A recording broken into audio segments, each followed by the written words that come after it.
Question यहाँ पे हम डिस्कस कर रहे हैं, क्वेश्चन एडवांस 2015 में आपसे पूछा गया था। क्वेश्चन कहता है कि एक इलेक्ट्रॉन है, एक्साइटेड स्टेट में है। एक्साइटेड स्टेट का नंबर नहीं बताया हमें, कोई प्रिंसिपल क्वांटम नंबर, बस कहा है कि Li2 प्लस आयन की बात कर रहे हैं। एंगुलर मोमेंटम 3h/2π है।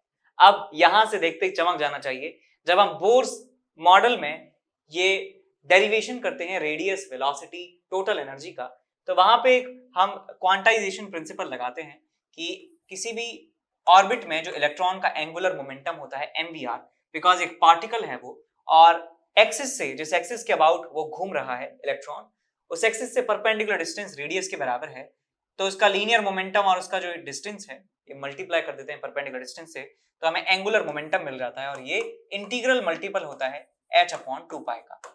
ये क्वांटम से आता है, ये क्लासिकल फिजिक्स से आता है, दोनों को रिलेट कर देते हैं। n की जो वैल्यू है पता नहीं है, यहां पे दिया है 3h/2π।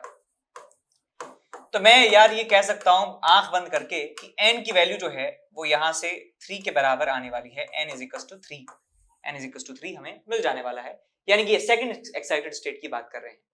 अब कहते हैं आगे कि the de Broglie wavelength of electron in this state is p/a0, where a0 is the Bohr radius, the value of p is। तो हमें p की वैल्यू बतानी है। p की वैल्यू का मतलब है हमें डी ब्रॉगली वेवलेंथ बतानी है कितनी होगी। तो डी ब्रॉगली वेवलेंथ का फॉर्मूला होता है h/mv। h/mv ये डी ब्रॉगली वेवलेंथ का फॉर्मूला है। हमारे पास m है, हमारे पास v नहीं है, लेकिन हमारे पास एंगुलर मोमेंटम है। तो एंगुलर मोमेंटम वाली इक्वेशन से लिख सकता हूं mvr = 3h/2π। तो यहां से मैं mv की वैल्यू लिख सकता हूं 3h/2πr। तो यहां पे रख दीजिए इसे h/3h/2πr। तो यहां से h से h कैंसिल आउट हो जाता है। r को मैं लिख सकता हूं क्या, 2π/3। r को लिखा जा सकता है बोर रेडियस, और ये आएगा नीचे z, और ये आ जाएगा आपके पास n²। तो ये हमारे पास हमने वैल्यू रख दी है, r की, रेडियस की वैल्यू रख दी है। n की वैल्यू हम 3 निकाल चुके हैं। z की जो वैल्यू है किसके बराबर है, हाइड्रोजन, हीलियम, लिथियम 3 के बराबर है। तो यहाँ आप लिख सकते हैं ऊपर 9, यहाँ लिख सकते हैं 3, यहाँ लिख सकते हैं a0, यहाँ लिख सकते हैं 2/3π। ये आ जाएगा आपके पास लैम्डा, 3 से गए 3 बार, 3 से गए 3 बार, तो 2πa0 हमारे आंसर आ जाता है। सो πa0 यहाँ पे p की वैल्यू जो है वो किसके बराबर होनी चाहिए, 2 के बराबर होनी चाहिए, वही हमारा आंसर है। देख सकते हैं कि ज्यादा मुश्किल सवाल नहीं है। यदि आपने बोर मॉडल का डेरिवेशन कर रखा है अपने हाथों से, तो आप सवाल कर ले जाएंगे। प्राइसेस बच्चों हाइक होने वाले हैं फिर से। 1 अक्टूबर से प्राइसेस बढ़ जाएंगे, अप्रोक्सीमेटली 10 to 12% प्राइसेस बढ़ जाएंगे। यानी कि अगर आप इनको सब्सक्रिप्शन के हिसाब से देखो, अगर 24 मंथ का सब्सक्रिप्शन आपको अब 56,000 में मिल रहा है, तो प्राइस हाइक होने के बाद वो आपको 62,000 के आसपास मिलेगा। ठीक है ना, ऐसे और भी है। तो जितना जल्दी हो सके आप यहाँ पे सब्सक्रिप्शन लेना है तो डिसीजन बहुत जल्दी लीजिए, बहुत जल्दी ये हाइक होने वाले हैं। ठीक है बच्चों, अब अनअकैडमी ने इतना बेहतरीन रिजल्ट दिया है बच्चों, बहुत सारे लोगों का कंफ्यूजन दूर हो गया कि भाई ऑनलाइन एजुकेशन, ऑनलाइन कोचिंग और ऑफलाइन कोचिंग में कहीं ऑफलाइन बेटर तो नहीं है। तो बच्चों ये प्रूव हो चुका है, ऑल इंडिया रैंक अनअकैडमी से ऑल इंडिया रैंक 1 आई है। तो ये इस चीज का प्रूफ है कि आप ऑनलाइन कोचिंग पे 100% फुल ट्रस्ट कर सकते हो, और इस टाइम ऑफलाइन से मेरे हिसाब से कोई भी टीचर या कोई भी चीज एक बेटर एफिशिएंसी के साथ उस पर पढ़ा सकता है। तो बच्चों इस पे ट्रस्ट रखिए, as soon as possible Unacademy का सब्सक्रिप्शन लीजिए। ठीक है ना, आपको ये ऑफलाइन से बेटर ही प्रूव होगा। ठीक है बच्चों, चलिए यहीं पे मैं आपसे विदा लेता हूं। Thank you, bye bye. आगे चलते हैं अगले सवाल की तरफ। अगला सवाल 2015 में पूछा गया था, इससे पिछला सवाल 2015 में था। 2 सवाल पूछे गए हैं अभी तक जो हमारे सामने आए हैं। Consider a hydrogen atom with its electron in the nth orbital. An electromagnetic radiation of wavelength 90 nanometer is used to ionize the atom. Ionize का मतलब उसको ऊपर पहुंचाना है। If the kinetic energy of ejected electron is 10.4 electron volt, then the value of n is। अच्छा, तो हमारे पास एक इलेक्ट्रॉन है और वो nth ऑर्बिटल में है, nth ऑर्बिटल में है, n की वैल्यू n पर है। यहां से आप ग्राउंड स्टेट है, ग्राउंड स्टेट यानी कि n की वैल्यू 1 के बराबर है, और ये है साहब हमारा इंफिनिटी। तो हमें यहां से पहुंचाना है, यहां आयोनाइज करना है। हमने एक वेवलेंथ का इस्तेमाल किया 90 नैनोमीटर, तो 90 नैनोमीटर की वेवलेंथ वाले फोटोन की एनर्जी कितनी होती है एक बार चेक कर लेते हैं। तो यहाँ पे मैं एनर्जी ऑफ फोटोन यहाँ निकालने वाला हूँ। Energy of photon is equal to hc by lambda E होता है, तो इसे लिख सकता हूँ 1242, अच्छा इलेक्ट्रॉन वोल्ट में ही है तो hc डिवाइड बाय लैम्डा कर दूंगा मैं नैनोमीटर में विच इज 90। तो ये 0 से ये चला गया और 3 से उड़ा दीजिए इसे या 9 से उड़ा दो इसे, 9 1 3 3 बचा आपके पास, ये बचा 34, 9 3 27 और ये बचा आपके पास 3 4 7 और ये बचा 9 8 72, 13.8 इलेक्ट्रॉन वोल्ट आपको एनर्जी मिल जाती है। ये एनर्जी फोटोन इस इलेक्ट्रॉन को देता है या इलेक्ट्रॉन इसमें से ये एनर्जी एब्जॉर्ब करता है और वो आयोनाइज हो जाता है और क्या करते हैं कि काइनेटिक एनर्जी हमें मिलती है 10.4 इलेक्ट्रॉन वोल्ट के बराबर।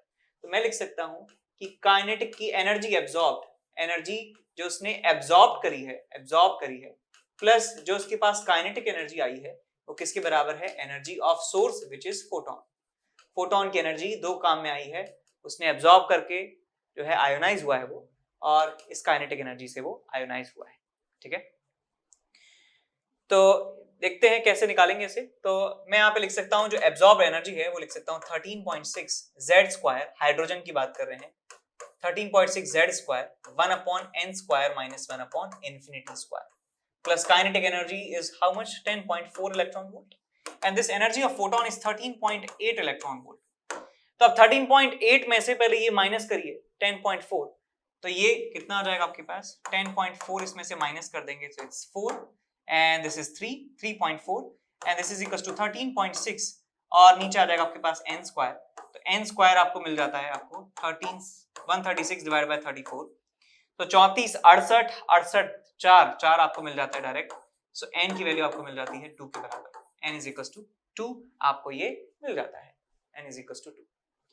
तो ये पिछले वाले सवाल का भी आंसर कितना था, पिछले वाले का भी आंसर 2 था, इससे पिछले वाले का 6 था और ये 5 था। ठीक है, 2015 में जो दोनों सवाल थे उनका दोनों का आंसर 2 है। ठीक है जी, आप चलते हैं आगे। अगला सवाल हमारे पास है जो 2020 में आपसे पूछा गया था। क्वेश्चन पढ़िए, थोड़ा सा ऑप्शन देख के ऐसा लग रहा है कि यार ये तो पूरा डेरिवेशन करवा के ही मानेंगे शायद, बोर मॉडल वाला। देखते हैं क्या जरूरत पड़ती है या नहीं। A particle of mass m moves in a circular orbit with potential energy V as a function of r is equal to Fr, where F is a positive constant and R is its distance from the origin. F constant है, कोई पता नहीं F क्या है, और R की जो value है R is the distance from the origin. Its energies are calculated using the Bohr's model. तो एनर्जी जो है वो कैलकुलेट की जाती है बोर्स मॉडल से। तो यहाँ पे रेडियस पार्टिकल का यदि कैपिटल R के बराबर है और स्पीड ऑफ एनर्जी को V और E से डिनोट किया जाता है, तो nth ऑर्बिट के लिए बताइए कि R, V और E की जो डिपेंडेंसी है वो क्या क्या होती है। तो यहाँ हमारे पास एक पार्टिकल है जो एक सर्कुलर ऑर्बिट में घूम रहा है, पार्टिकल है मास m का, इसके पास लेट्स से वेलोसिटी इस समय v है और ये nth ऑर्बिट में है, n is equals to n है। इसका ऑर्बिटल रेडियस जो है वो r के बराबर है और इसकी जो टोटल एनर्जी है वो इस समय e के बराबर है। पोटेंशियल एनर्जी दिया है, तो मैं पोटेंशियल एनर्जी को डिफरेंशिएट करके फोर्स निकाल सकता हूँ, इस पे फोर्स कितना लग रहा है। सो du by dr जो है मैं इससे फोर्स निकाल सकता हूँ मैग्नीट्यूड। तो इसको डिफरेंशिएट करिए पोटेंशियल एनर्जी को r के रेस्पेक्ट में, तो आपको F ही मिलने वाला है। इसका मतलब जो F कांस्टेंट है, पॉजिटिव कांस्टेंट, वही फोर्स है इसके ऊपर जो लगने वाला सेंट्रीपिटल फोर्स है। सेंट्रीपिटल फोर्स की वैल्यू कैपिटल F के बराबर है, तो मैं कैपिटल F को लिख सकता हूँ, ये सेंट्रीपिटल फोर्स प्रोवाइड करा रहा है। सो mv स्क्वायर बाय r के बराबर ये वैल्यू होनी चाहिए। अब और क्या लिख सकते हैं, मैं यहाँ पे लिख सकता हूं कि mvr जो है, mvr इज इक्वल टू वो हो जाएगा आपके पास nh/2 पाई, और आप यहाँ पे क्या करिए, यहाँ पे आप r को एलिमिनेट कर दीजिए, यहाँ पे आप r को एलिमिनेट कर दीजिए, तो आप यहाँ से v की वैल्यू रख दीजिए, r की वैल्यू रख दीजिए nh/2 पाई mv, ये वैल्यू में r की यहाँ पे रखने वाला हूं, तो आपको मिल जाएगा f is equal to mv square divided by r is nh और ऊपर आ जाएगा 2 पाई mv क्यूब। ठीक है, तो यहां से आप v क्यूब की वैल्यू निकाल सकते हैं, which is nhf divided bye 2 pi m square, और ये इक्वेशन नंबर 1 आपको मिल जाती है। तो v प्रोपोर्शनल आ जाता है n raise to the power 1/3 के, v is proportional to n raise to the power 1/3, हमें एक ऑप्शन मिल जाता है। तो ऑप्शन एक बार देखिए, ऑप्शन ए और बी लगभग एक जैसे लग रहे हैं। तो speed of that particle is proportional to n raise to the power 1/3। तो इसका मतलब ये ऑप्शन गलत है, ये ऑप्शन सही है। और आप एक बार दोबारा जरूर ऑप्शन ये अपना कैलकुलेशन चेक कीजिए। आपने कैलकुलेशन दोबारा चेक करने पर पाया कि सही है, तो मैं कॉन्फिडेंट हो चुका हूं कि ये वाला ऑप्शन सही है। इसका मतलब रेडियस भी मुझे पता है क्या है, तो मैं रेडियस एक बार को तो छोड़ सकता हूं, लेकिन आगे मुझे एनर्जी निकालनी है तो रेडियस का इस्तेमाल होगा। तो रेडियस निकाल ही लेते हैं भैया, ज्यादा रिस्क नहीं लेने का। रेडियस निकाल लीजिए यहां से NH/2πmv से। तो यहां देखिए क्या आएगा आपके पास, NH। आप एक काम कर सकते हैं, इसको क्यूब कर दें दोनों तरफ, इसका क्यूब कर दें दोनों तरफ, तो आपको मिलता है r³ is equal to n³ h³ divided by 8π³ और यहाँ पे m³ और यहाँ पे v³ आएगा। v³ की वैल्यू आप ये रख देना, v³ की वैल्यू आप रखेंगे तो आपको मिलेगा NHF और ऊपर मिलेगा आपको 2πm²। अब इसको सिंप्लीफाई कर लेते हैं।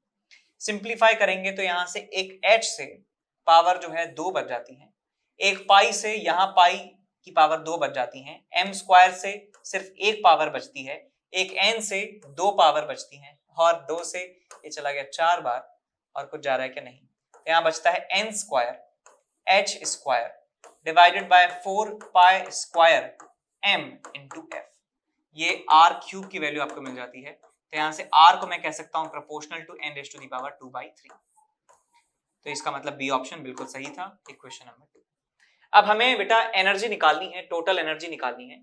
टोटल एनर्जी कैसे निकाल सकते हैं, तो आप क्या करेंगे, यहाँ पे half mv² which is the total kinetic energy plus उसकी पोटेंशियल एनर्जी जो है हमें दी हुई है। तो half into m into v², v की वैल्यू मुझे भी पता है, v² की वैल्यू भी पता लगा लूंगा। तो आप यहाँ पे क्या कर सकते हैं, यहाँ पे 2/3 ले जो है पावर ले लीजिए दोनों तरफ 2/3 आप यदि पावर ले लेंगे तो आपको यहाँ पे मिल जाएगा v² मिल जाएगा और यहाँ पे v² की वैल्यू मिल जाती है। तो NHF half m into NHF divided by 2πm² 2πm² raise to the power 2/3 plus v as a function of r is equals to f into r, f into radius, और radius की value हम निकाल चुके हैं कितनी, इसकी power जो है आप 1/3 ले लीजिए। सो 1/3 पावर लेंगे इसका तो आ जाएगा आपके पास n² h² डिवाइडेड बाय 4π² और यहाँ मिल जाएगा mf और यहाँ मिल जाएगा आपको पावर 1/3 लेना है, 1/3 ले लिया। ठीक है, अब इसको थोड़ा सा सिंप्लीफाई करते हैं।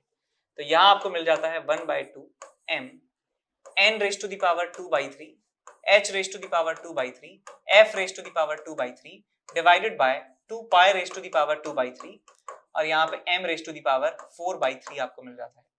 तो 4/3 से इसको उड़ा देंगे तो आपको मिल जाएगा ये 1/3। ओके, और 2 को एज इट इज रहने दीजिए, plus f into n raise to the power 2/3 h raise to the power 2/3 divided by 4 raise to the power 2/3, या इसको ऐसा लिख सकता हूं मैं 2π रेज़ टू द पावर 2/3 और यहाँ पे m raise to the power 1/3 f raise to the power 1/3, f raise to the power 1/3 से f raise to the power 2/3 cancel out हो जाता है। तो ये पावर मैच हो रही है, n raise to the power 2/3 match हो रही है, h raise to the power 2/3 match हो रही है, ये मैच हो रहा है, ये मैच हो रहा है। तो इसका मतलब मैं लिख सकता हूँ यहाँ पे हाफ है, यहाँ पे 1 है, so it's 3/2 times NHF upon 2π raise to the power 2/3 हो जाता है और ये हो जाएगा आपके पास 1/m raise to the power 1/3। तो ये हमें टोटल एनर्जी की वैल्यू मिल जाती है। एक बार ऑप्शन चेक जरूर कर लीजिए। 3/2 आ रहा है आगे और n² h² बेसिकली 2/3 और नीचे 4πr²m, तो इसका मतलब जो है हमारा सी ऑप्शन बिल्कुल सही हो जाता है। सी ऑप्शन सही है, डी ऑप्शन नहीं है बिकॉज यहाँ पे 2 आ रहा है। ठीक है, तो बी और सी हमारे आंसर हो जाएंगे। सवाल थोड़ा सा लेंथी चला गया था लेकिन इसमें और कुछ कर भी नहीं सकते थे। यदि आपके पास और कोई अच्छा तरीका है तो जरूर कमेंट में लिख के बताइए। ओके, आगे चलते हैं अगले सवाल की तरफ। तो यहाँ पे हम डिस्कस कर रहे हैं अगला सवाल जो एडवांस 2019 में आपसे पूछा गया था और क्वेश्चन कहता है कि एक फ्री हाइड्रोजन एटम है, after absorbing a photon of wavelength lambda a gets excited from the state n is equals to 1 to the state n is equals to 4। तो हमारे पास एक हाइड्रोजन एटम है, हाइड्रोजन एटम, और ये एक photon को absorb कर लेता है और ये अपनी ग्राउंड स्टेट से n इज इक्वल टू 1 से चला जाता है n इज इक्वल टू 4 में, चला जाता है ये यहां। तो ये पहले रेस्ट में था ऑफ कोर्स। अब कहते हैं क्या कि immediately after that electron jumps to n is equal to m state by emitting a photon of wavelength lambda e। तो lambda a wavelength लेके ये ऊपर जाता है, उसके बाद हम जानते हैं कि ये नीचे लोअर स्टेट में आता है बिकॉज यहाँ पर ये अनस्टेबल होता है। तो ये आता है कि एक स्टेट में जिसका जो प्रिंसिपल क्वांटम नंबर है m के बराबर है, और इस प्रोसेस में ये एक वेवलेंथ इमिट करता है, फोटोन इमिट करता है जिसका वेवलेंथ lambda e के बराबर है। Let change in momentum of atom due to the absorption and the emission are delta P and delta P, and lambda A by lambda E is 1 by 5, then which of the options are correct? पहला option है delta PA by delta P का ratio 1 by 2 होगा। Ratio of kinetic energy of the electron in the state this and this is 1 by 4, m की value 2, lambda E की value 418 nanometre. तो सबसे पहले बात करते हैं चेंज इन मोमेंटम की। पहले बेचारा रेस्ट में था, अब ये मूव करके पहुंच चुका है यहाँ। तो यहाँ से अब इसने मोशन अपना स्टार्ट किया, पहले इसका कुछ मोमेंटम था, यहाँ पे जाके रुक जाता है। तो चेंज इन मोमेंटम की बात करूं तो जितना मोमेंटम इसके पास यहाँ था वही चेंज के बराबर है, ठीक है। तो यहाँ पे हम यहाँ लिख सकते हैं द डेल्टा पी। अच्छा, यहाँ पे कौन सी बात कर रहे हैं? एब्जॉर्प्शन की बात कर रहे हैं क्या? Change in momentum due to absorption. तो एब्जॉर्प्शन की वजह से चेंज आया है, वो इसका खुद का मोमेंटम है जितना इसका है, बिकॉज मोमेंटम तो कंजर्व रहेगा ना, इसका मोमेंटम प्लस इसका मोमेंटम इनिशियल। तो h अपॉन लैम्डा ए में इसका मोमेंटम लिख सकता हूँ फोटोन का, प्लस इनिशियल इसका मोमेंटम 0 है, फाइनल इसका मोमेंटम लेट्स से p के बराबर है। बिकॉज पूरा एब्जॉर्ब कर लिया है तो यही हमें यहाँ पे फोटोन का कुछ भी मोमेंटम नहीं लिखना, तो मोमेंटम जो इस पूरी बॉडी का आ जाता है हमारे पास h अपॉन लैम्डा ए के बराबर। सो डेल्टा पी ए हमें मिल जाता है h अपॉन लैम्डा ए। सिमिलरली मैं कह सकता हूँ जब ये रेडिएट करता है फोटोन को तो भी उसका जो मोमेंटम में चेंज आएगा वो सेम आने वाला है, delta P is equal to h upon lambda E.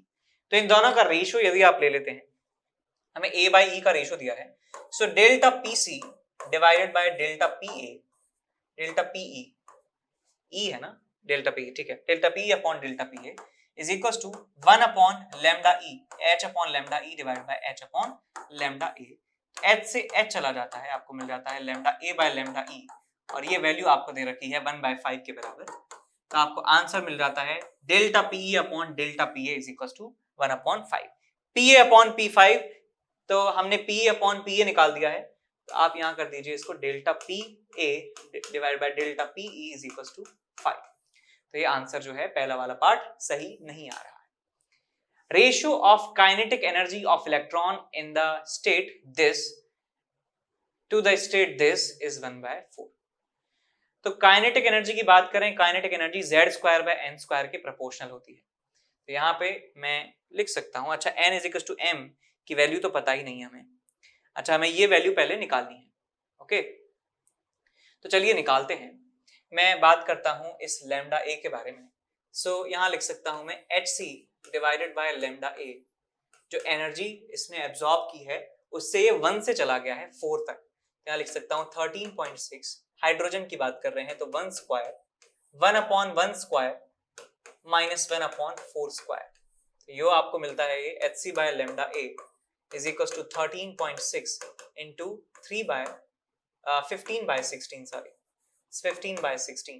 Similarly hc upon lambda e के बारे में लिख सकता हूँ, ये यहां से जाकर यहां चला जाता है, तो मैं इसकी एनर्जी लिख सकता हूँ 13.6 1 square 1 upon m square minus 1 upon 4 से आया है 1 by 16। अब इक्वेशन नंबर 1 आपको मिल जाता है, इक्वेशन नंबर 2 आपको मिल जाता है। इनका यदि मैं डिवाइड कर देता हूं इनको, तो lambda E by lambda A आपको मिल जाएगा, lambda E upon lambda A is equal to, ये मिलेगा आपको 15 by 16 divided by 1 upon m square, या लिख सकते हैं इसको 16 minus m square divided by 16 m square.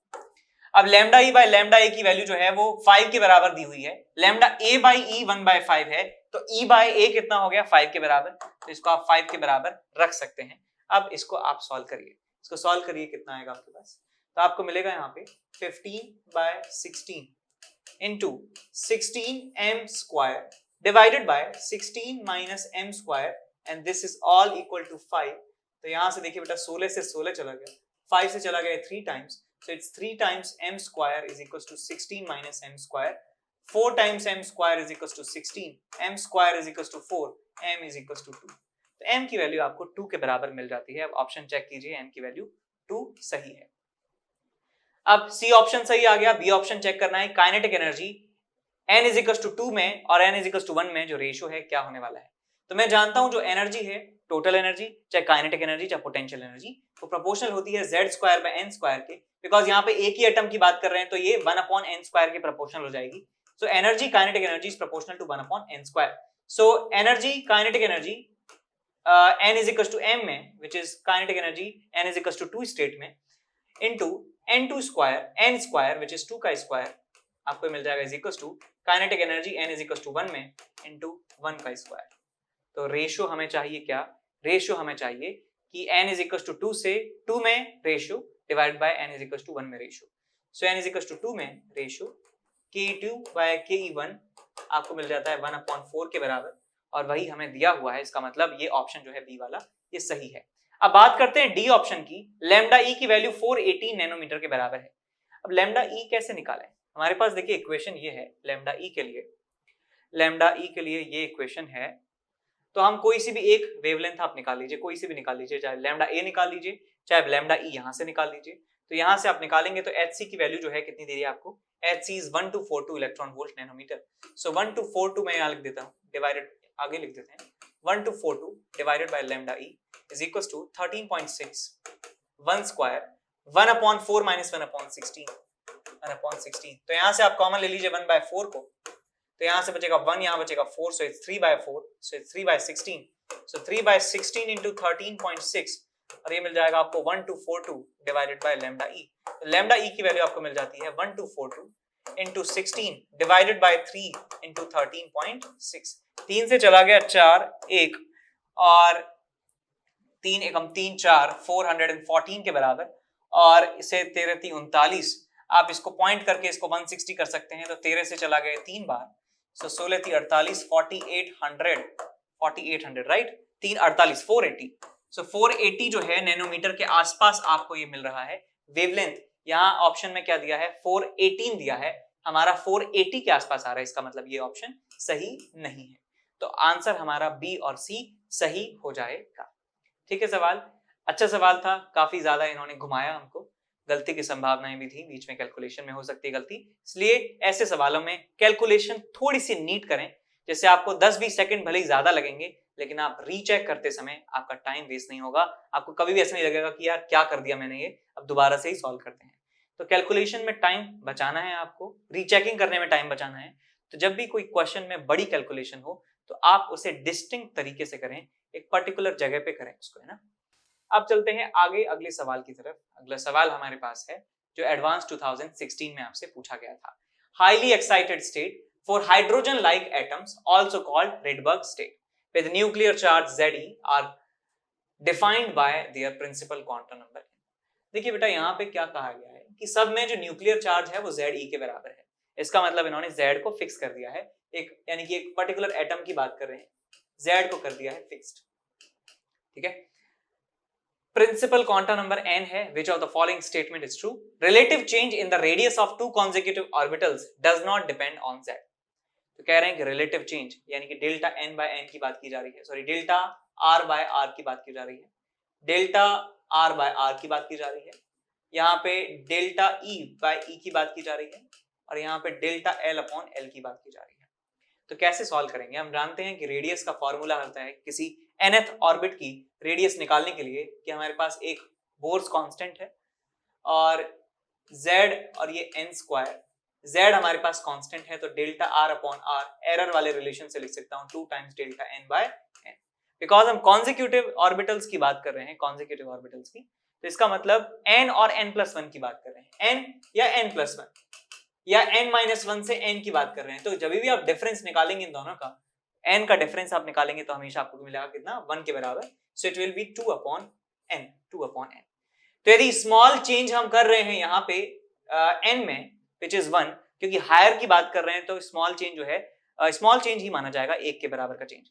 मान लीजिए आपके पास 2 रुपए हैं, टोटल 2 रुपए आपकी कमाई है एक दिन की, आपसे कहा जाए कि 1 रुपया जो है गिर जाए कहीं रास्ते में, तो क्या आप उसे ढूंढने जाओगे? तो उसका जवाब होगा ऑब्वियसली ढूंढने जाएंगे, बिकॉज हम ऑलरेडी इतना कम कमाते हैं, तो हमारे लिए जो लॉस है वो काफी अप्रिशिएबल है। लेकिन मान लीजिए आप एक दिन का 10,000 रुपए कमाते हैं, तब आपके 1 रुपए गिर जाए कहीं, तो क्या आप उसे ढूंढने जाओगे? तो आंसर जो है उसका होगा नहीं, शायद नहीं जाए हम, कि 10,000 रुपए तो कमाते हैं, 1 रुपया कोई बड़ी बात नहीं है। ऐसे ही जब हम बात कर रहे हैं यहाँ पे कि हाईली एक्साइटेड स्टेट, यानी कि जो काफी बड़ा नंबर है, प्रिंसिपल क्वांटम नंबर काफी बड़ा है, उसमें यदि हम 1 का चेंज करते हैं तो वो 1 का चेंज जो है बहुत ही छोटा माना जाएगा। तो मैं इस अप्रोक्सीमेशन को यहाँ पे अप्लाई कर सकता हूँ। तो मैं कह सकता हूँ delta r by r, this is the relative change in the orbital radius, is equal to 2 by n। क्या ये z पर डिपेंड कर रहा है? नहीं। तो इसका आंसर जो है ए वाला पार्ट तो सही हो जाएगा।